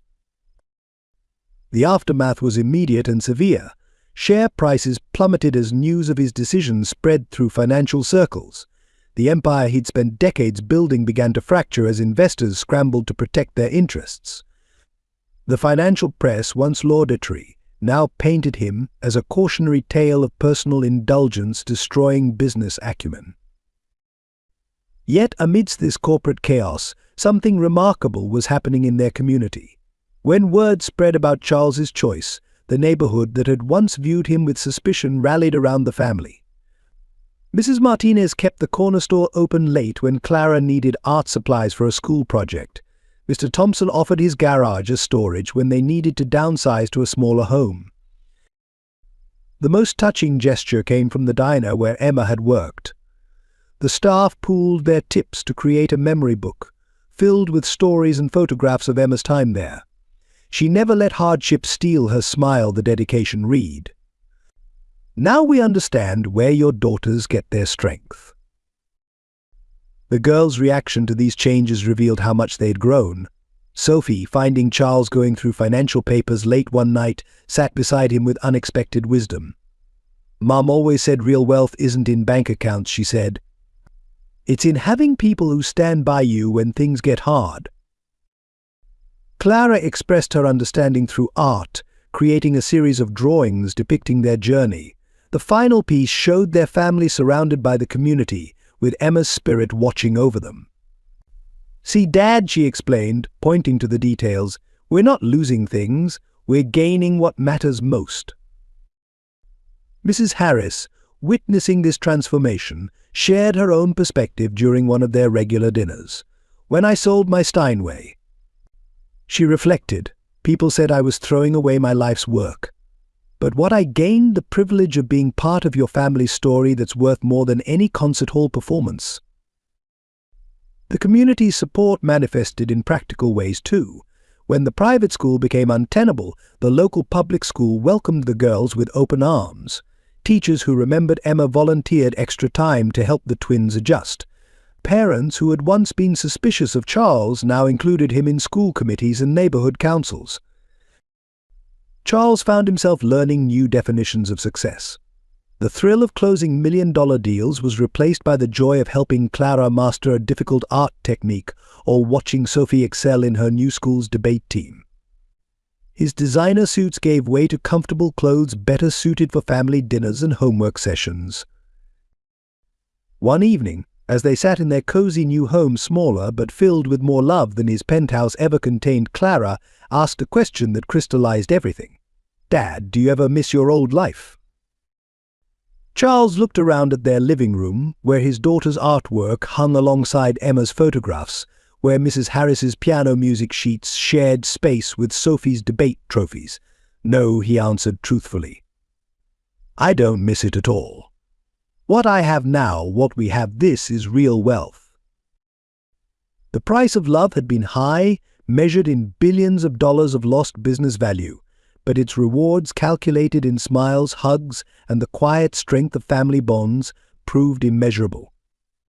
The family court hearing that would decide the twins' future began on a rain-soaked Monday morning. The courtroom was packed, with the community turning out in force to support the family. Charles sat at the defendant's table, watching as Isabel's high-powered legal team arranged their documents with practiced precision. Judge Sarah Montgomery, known for her keen insight in family cases, surveyed the room with experienced eyes. The first blow came from Isabel's attorney, who presented a meticulously crafted timeline of Charles's absence from his daughters' lives. For 10 years, the lawyer declared, Mr. Hartman lived in luxury, while these children struggled. Only when their existence became public did he show any interest. We submit this is not about love, but about public image. The presentation that followed was devastating photographs of Emma working multiple jobs, medical bills showing delayed treatments due to lack of funds, and school records noting the girls' worn uniforms and missed field trips due to financial constraints. Then came the surprise witness Robert Maxwell, Charles's former assistant. He took the stand with rehearsed confidence, describing how Charles had consistently prioritized business over personal matters. Mr. Hartman's primary concern was always the bottom line, Maxwell testified. Personal entanglements were seen as obstacles to be removed. But Maxwell's testimony took an unexpected turn during cross-examination. Charles's lawyer produced the recovered emails showing Maxwell's deliberate interference with Emma's attempts to contact Charles. The courtroom fell silent as the evidence revealed the calculated way Maxwell had intercepted Emma's letters and blocked her calls. The turning point came when Sophie asked to address the court. Despite objections from Isabel's legal team, Judge Montgomery agreed to hear her. Sophie stood straight, her composure remarkably like her mother's. "Everyone keeps talking about what we didn't have," she began, her voice clear and steady. "But Mom made sure we had what mattered most. She taught us that family isn't about money or perfect circumstances, it's about love and learning to grow together." Clara followed her sister to the stand, clutching her sketchbook. "I drew this the day we met our dad," she said, showing a drawing of their first encounter on Regent Street. "Mom always said he had a good heart that just needed remembering." She was right. Mrs. Harris's testimony provided the emotional core of the defense. She revealed how Emma had maintained faith in Charles's fundamental goodness, reading from Emma's journal one day, "When the time is right, Charles will find his way back to what matters most. And when he does, our daughters will teach him how to truly see." The final witness was Charles himself. Instead of defending his business success or current financial provisions, he spoke about what he'd learned from his daughters and the community that had raised them. "I stand before you a different man than I was," he admitted. "Emma and our daughters taught me that true wealth isn't measured in bank accounts but in moments of connection and growth. I can't change my past absence, but I can honor Emma's faith in me by being the father she always believed I could be." Judge Montgomery listened intently as Charles described giving up his business empire to prioritize his family. When Isabel's lawyer suggested this was merely a calculated move for sympathy, Charles produced his resignation letter and board meeting minutes, showing how he had chosen his daughters over his company's demands. The judge's questions were direct. "Mr. Hartman, what would you do if this court rules against you?" Charles's response was immediate and heartfelt. "I would respect the court's decision while never stopping to prove myself worthy of being their father. Emma taught our daughters that love persists even when circumstances are difficult. I've learned that lesson too, finally." The truth about Isabel's motives unraveled dramatically in court when Mrs. Harris produced a final set of documents from Emma's personal effects. These papers revealed a pattern of financial manipulation that stretched back years before Emma's illness. "Your Honor," Mrs. Harris testified, her voice steady despite her evident emotion, Emma kept detailed records of every interaction with her sister. She presented a series of letters showing how Isabel had repeatedly attempted to pressure Emma into selling their parents' old house, which Emma had preserved for the twins' future. The courtroom fell silent as Mrs. Harris read from Emma's private journal. "Isabel came again today, insisting I'm being foolish holding onto the house. She doesn't understand that some inheritances aren't about money. This house holds our parents' memories, stories I want my girls to know someday. Former assistant Maxwell, already shaken by the exposure of his own deceptions, broke down under renewed questioning. He revealed a secret meeting with Isabel months before the custody battle began. She approached me with an offer, he admitted. If I testified against Mr. Hartman, she would ensure I received a percentage of any settlement reached. Isabel's composed facade cracked as her scheme unraveled. The court heard how she had orchestrated a campaign to discredit Charles while positioning herself as the girl's rightful guardian, all while negotiating with developers interested in the family property she hoped to control. Sophie listened with growing understanding as the adults' machinations were exposed. Mom used to say that truth has its own time, she whispered to Clara, who squeezed her hand in response. The most damning evidence came from Emma's hospice nurse, who testified about Isabel's rare visits during Emma's final days. She spent more time asking about paperwork and accounts than sitting with her dying sister, the nurse recalled.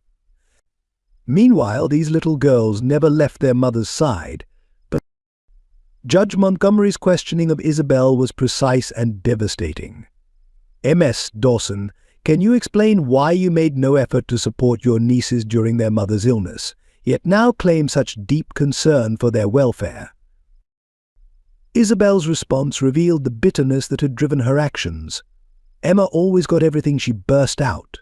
Our parents loved their trust, their property. Even without money, she had what I couldn't find with all my success. These girls are my last chance at having what she had. The raw honesty of this outburst shifted the atmosphere in the courtroom.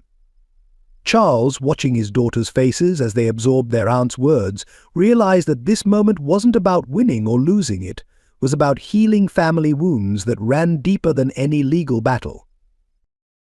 Rising from his seat, Charles addressed the court. Your Honor, despite everything, these girls are Isabel's family too. Emma believed in forgiveness and second chances. She gave me one.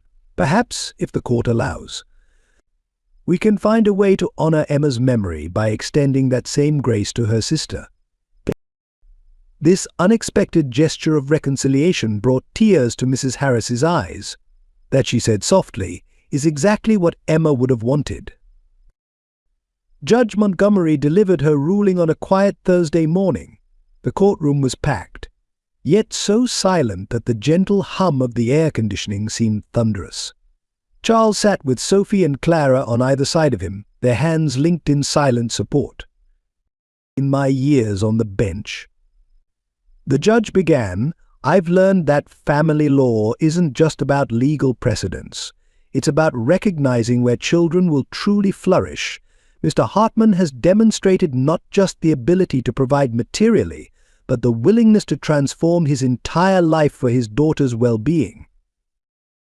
She addressed Isabel directly. Ms. Dawson, your pain and regret are evident.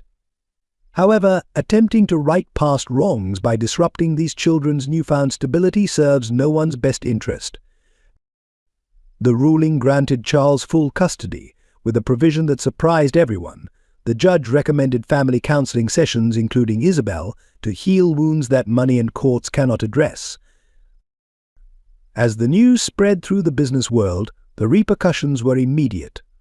Charles's former board announced the formal dissolution of his voting rights, effectively ending his control over the empire he'd built. The financial press declared it the fall of a titan, but Charles felt only relief. In the courthouse corridor, William Sterling made one final attempt to sway his former colleague. It's not too late, he urged. We can still salvage the company if you'll reconsider your priorities. Charles looked at his daughters, who were hugging Mrs. Harris in celebration, then back at his former mentor. I already have my priorities right here, he replied. The empire can fall. We'll build something better. That something better began taking shape immediately. Charles converted his remaining shares into a foundation dedicated to supporting single-parent families. The old boardroom where billion-dollar deals had been negotiated became a community center offering childcare and job training. The family home, Emma's carefully preserved inheritance, became the headquarters for a new kind of enterprise. Charles and the girls established the Emma Dawson Memorial Trust, providing educational support and healthcare assistance to struggling families. Isabel, following several emotional counseling sessions, found her own path to redemption. She volunteered her business expertise to help manage the foundation, gradually earning a place in her nieces' lives through genuine effort, rather than legal maneuvering. The most poignant moment came when Charles received a letter from one of his former hotel's housekeeping staff. "For years, I cleaned the penthouse where you lived alone. Now I can attend night school while my children get care at your community center. You lost an empire but built a legacy." Standing in what had once been his corporate office, now filled with children's artwork and the sounds of community programs, Charles reflected on the true meaning of success. Sophie and Clara had taught him that real wealth couldn't be measured in stock prices or property portfolios. "Mum would be proud," Clara said, adding her latest painting to the wall. "Not because we won, but because we learned what she always knew, that love is worth more than anything else." The family's healing process began in earnest during their first therapy session after the court ruling. Dr. Sarah Bennett, a specialist in family trauma and grief counseling, created a safe space where each member could express their deepest feelings without judgment. "Today," she suggested, "let's talk about Emma. Not as a loss, but as a presence that continues to guide your family." Clara went first, sharing how she still heard her mother's voice when she painted. "Mom used to say that art is how we share the colors in our heart," she explained, showing a series of paintings she'd created during their legal battle. Each canvas captured a moment of their journey, from the first meeting on Regent Street to their courtroom victory. Sophie's turn revealed a different perspective. "I spent so long being angry," she admitted, "trying to be strong for Clara, trying to protect Mom's memory. I didn't realize that letting Dad in wasn't betraying her, it was fulfilling her wish for us." Charles listened to his daughters with tears in his eyes. When his turn came, he shared something he'd never told them. "The night I read your mother's letter, I dreamed of her. She was smiling, the same smile I remembered from our one evening together. In the dream, she said just one thing: they're waiting for you to remember your heart." Dr. Bennett guided them through exercises designed to integrate their past with their present. They created a memory box, filling it with items that connected them to Emma, her recipes, her favorite scarf, photographs, and the letters she'd written. But they also added new memories: Clara's first art show ribbon, Sophie's debate team victory photo, Charles's resignation letter that chose family over fortune. The healing extended beyond their weekly sessions. Charles enrolled in a parenting class, humbly sitting alongside young first-time parents to learn basics he'd missed. The other parents, initially awkward around the famous ex-CEO, soon welcomed him into their support network. At home, they established new traditions while honoring old ones. Sunday dinners became sacred family time, with each person contributing to the meal. Charles learned to make Emma's signature pasta sauce, guided by her handwritten recipe and the girls' memories of watching their mother cook. Mrs. Harris remained a steady presence, now teaching both girls piano on the old upright that had witnessed so much of their history. The music lessons became a metaphor for their healing, learning to create harmony from different notes, understanding that pauses and rests were as important as the played keys. One breakthrough moment came when Clara discovered she could combine her father's architectural precision with her mother's artistic flair. Together with Charles, she began designing spaces for the community center, creating environments that welcomed and comforted others going through difficult times. Sophie found her own path to healing through advocacy. Using skills inherited from both parents, Emma's compassion and Charles's business acumen, she started a peer support group for children from non-traditional families. Healing isn't about forgetting, Dr. Bennett reminded them in a particularly powerful session. It's about growing around our wounds, letting them make us more understanding, more compassionate. This truth became evident as the family learned to talk about Emma naturally, sharing memories without pain overwhelming the love. Her presence remained, not as a shadow over their happiness, but as a light guiding them forward. The process of rebuilding trust took unexpected forms in the months following the court decision. It began with small moments, like the morning Charles found Sophie attempting to fix the kitchen sink on her own, just as she'd always done. "Let me help," he offered, setting aside his phone despite urgent business messages. Instead of calling a plumber, they spent the morning together, watching tutorial videos and learning from their mistakes. By the time they fixed the leak, they'd created more than just a working sink, they'd built another bridge of trust. Clara's art became another avenue for connection. She began a series of paintings titled Ben, and now capturing parallel moments from their life with Emma and their new family dynamic. One striking piece showed two breakfast scenes, Emma helping with homework at their old kitchen table, mirrored by Charles doing the same in their current home. "You butter the toast exactly like Mom did," Clara observed one morning, adding this detail to her painting. "Did she teach you that?" "No," Charles replied softly, "but I watched you both do it, and I wanted to keep that piece of her alive." The transformation of their home reflected their growing bonds. Charles's modernist furniture gradually gave way to more lived-in pieces, each with its own story. They installed Emma's old kitchen table in their breakfast nook, its scratches and coffee stains telling stories of years of family meals. The girls' artwork began appearing on walls once reserved for expensive abstracts. Trust also meant including the community that had supported them. Their home opened for weekly dinners where Mrs. Harris would play piano, Mr. Thompson would bring his famous apple pie, and Mrs. Martinez would teach Charles Emma's favorite recipes. These gatherings became a blend of remembrance and new beginnings. Even Isabel found a path to redemption through these gatherings. Initially awkward and reserved, she slowly learned to contribute rather than compete. Her business skills proved valuable in organizing community events, and her genuine efforts to understand her niece's world gradually earned her a place in their extended family. The most significant breakthrough came when Charles discovered Sophie secretly keeping spreadsheets of household expenses, a habit formed during years of helping Emma manage tight budgets. Instead of dismissing her concern, he sat with her, explaining their financial situation while acknowledging her need for security. "We're secure now," he assured her, "but your mother's wisdom about managing resources carefully, that's something we should preserve."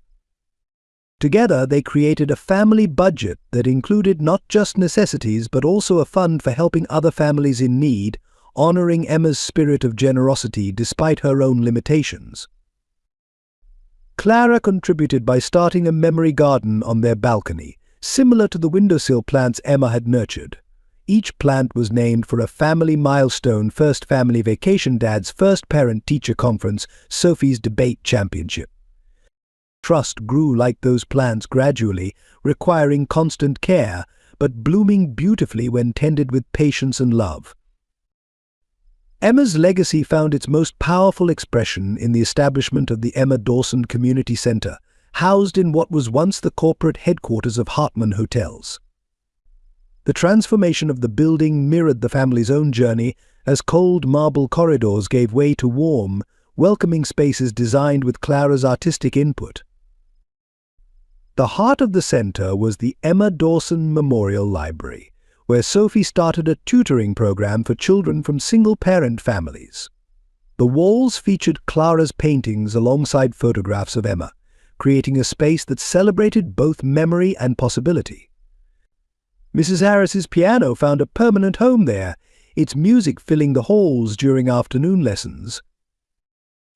"Mom always said education was freedom," Sophie explained during the center's opening ceremony. "She worked extra shifts so we could have books. Now we can help other families find that same freedom." In the kitchen, where Emma had once worked as a waitress, Charles established a culinary training program for single parents. The program not only taught cooking skills but also provided business education, helping participants start their own food-related businesses.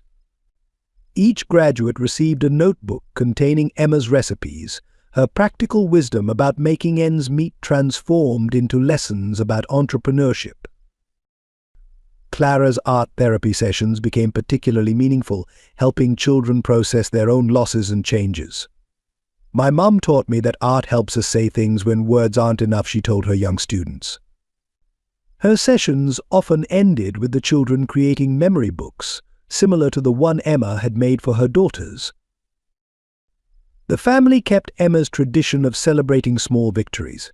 When a single mother from their program received her business license, they threw a party reminiscent of the modest but joyful celebrations Emma had created for her daughters. These gatherings always featured Emma's signature cake, now baked by Charles and the girls together. Mrs. Harris noticed how Charles had adopted Emma's habit of leaving encouraging notes in unexpected places. Emma used to hide notes in the girls' lunchboxes, she remarked, watching him slip a congratulatory note into a graduate's diploma folder. Some legacies aren't taught, they're caught. Even Isabel found healing through Emma's legacy. She discovered her sister's journal of business ideas, simple but creative plans for a cafe she'd dreamed of opening. Isabel used her business expertise to help program participants turn similar dreams into reality, finally understanding the kind of wealth Emma had valued. The center became a living testament to Emma's belief that family extends beyond blood ties. Regular community dinners brought together people from all walks of life, sharing meals at long tables in the converted boardroom where billion-dollar deals had once been negotiated.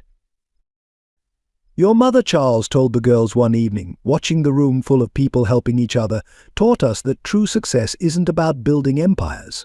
It's about building connections. In this way, Emma's legacy continued to grow, touching lives far beyond her own family.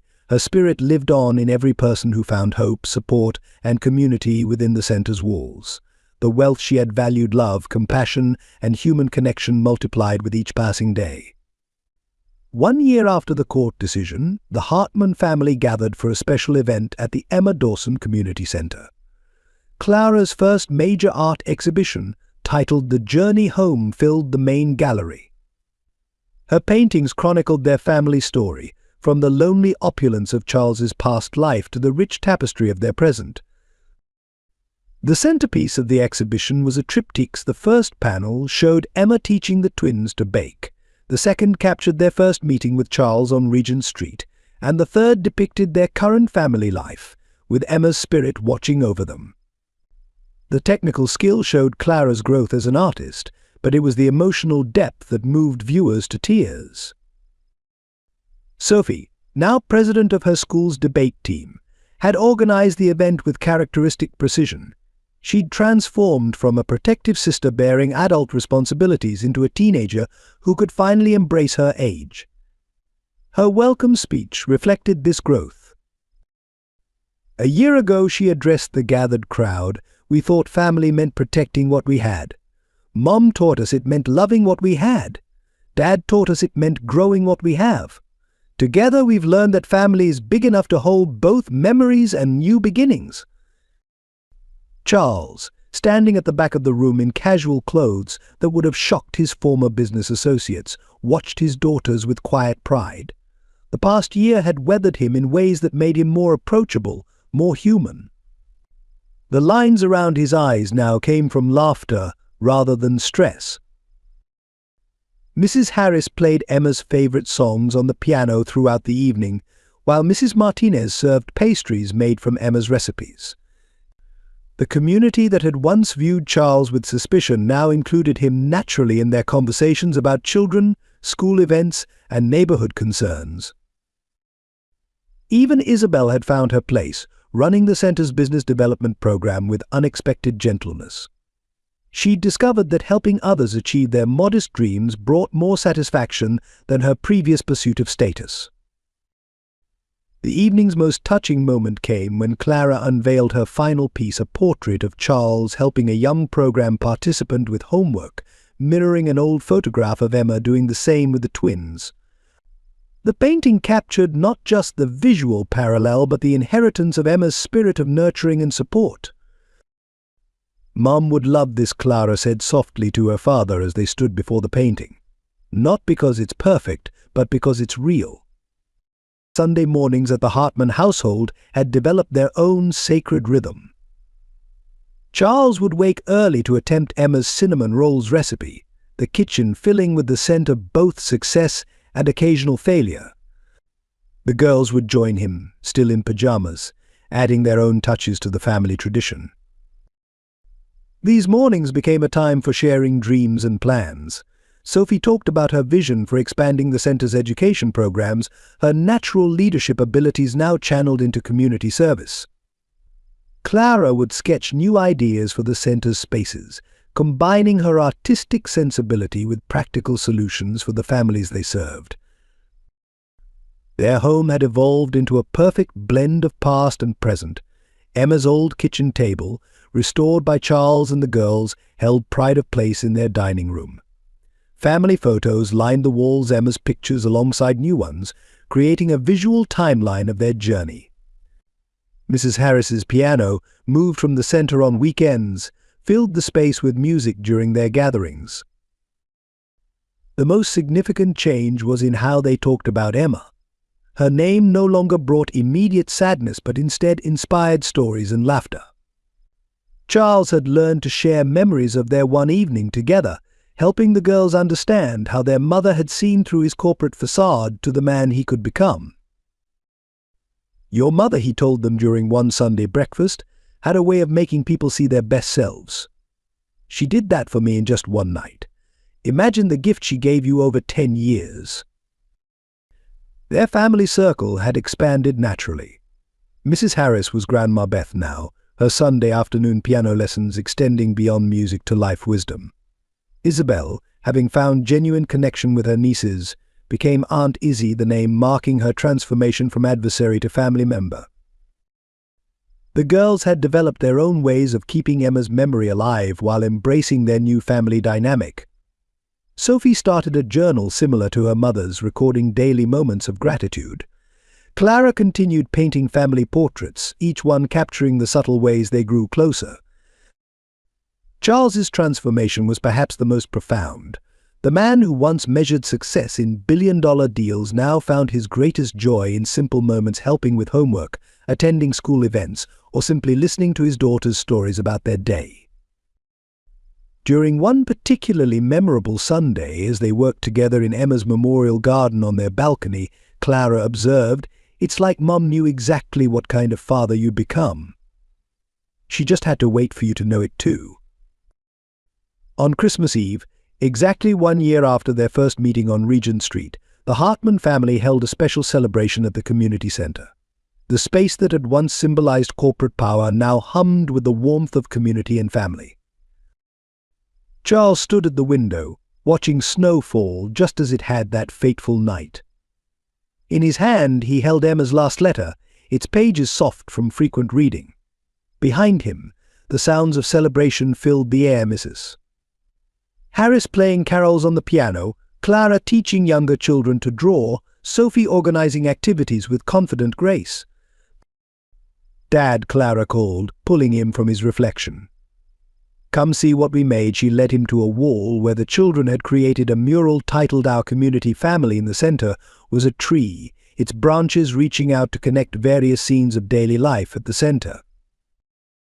"Look," Sophie pointed, "we included Mom's favorite saying there, written in elegant script around the tree's trunk, where Emma's words, 'Love grows bigger when you share it.'"